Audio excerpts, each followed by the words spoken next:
చెప్పరా. ఎక్కడున్నావురా? ఏం లేదురా, ప్రెసిడెంట్ గారిని కలడానికి వచ్చాను. ఏమైనా పని ఉంటే ఇస్తారని. సరే అయితే పని చూసుకుని త్వరగా వచ్చే. అలాగే. రే ప్రెసిడెంట్ గారు వస్తున్నారు, మళ్ళీ చేస్తున్నావు.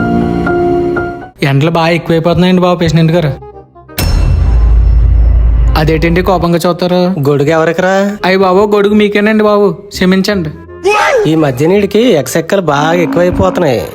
అవునరా కత్తే, గేదెలకు గడ్డెడిసావా? పొద్దున్నే వేసానండి, అయ్యేటండి మీకన్నా దారుణంగా తినేస్తున్నాయి. ఎటకారం చేయకురోయ్, ఎడంకాలతో తన్నేస్తాను. పద. అవును ప్రెసిడెంట్ గారు, గేదెలు గడ్డి ఎందుకు తింటాయండి? వాటికి వంట రాదరా? మీకు వచ్చాయండి? రాదురా. నమస్కారం అండి ప్రెసిడెంట్ గారు. ఎవరబ్బాయి నువ్వు? నేను ఈ ఊళ్ళో ఎప్పుడు చూడలేదు. మాది పక్క ఊరండి. మీ గురించి చాలా విన్నానండి. చెడుగా అయి ఉంటదండి. నువ్వు నోరుమూయరా. ఏం కావాలమ్మా? నాతో పని ఏంటి? అదేంటి, మీ దగ్గర ఏమైనా పని దొరుకుతుందేమో అని. చూడడానికి చదువుకున్న వాళ్ళకి కనపడుతున్నావు, నువ్వేం పని చేస్తావమ్మా? ఏ పని ఇచ్చినా చేస్తానండి.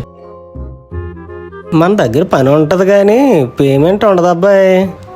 జీతం ఇవ్వకపోయినా పర్లేదండి, 3 పూటలు భోజనం పెడితే చాలు. సరే రేపు వచ్చి జాయిన్ అయిపో. రేపండి. అలాగే ప్రెసిడెంట్ గారు. రేపు ఎందుకండి, పని కలిసి వస్తుంది. ఇప్పుడే పనిలోకి వచ్చేయమని చెప్పండి. అంతే అంటావా? అంతేనండి. ఇదిగో అబ్బాయి, రేపు కాదు కానీ ఇప్పుడు వచ్చి జాయిన్ అయిపో పనిలో. వెళ్ళా గేదెలో పని చూడు. అలాగే అండి.